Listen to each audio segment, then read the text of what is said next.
السلام عليكم، معكم محمد كالعادة في فيديو جديد.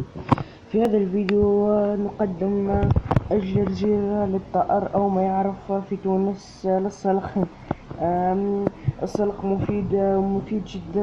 نقدمه مرتين في الأسبوع، يوم الثلاثاء ويوم السبت، ولكن نقدمه بكثرة لأنه يسبب جريان الكرش.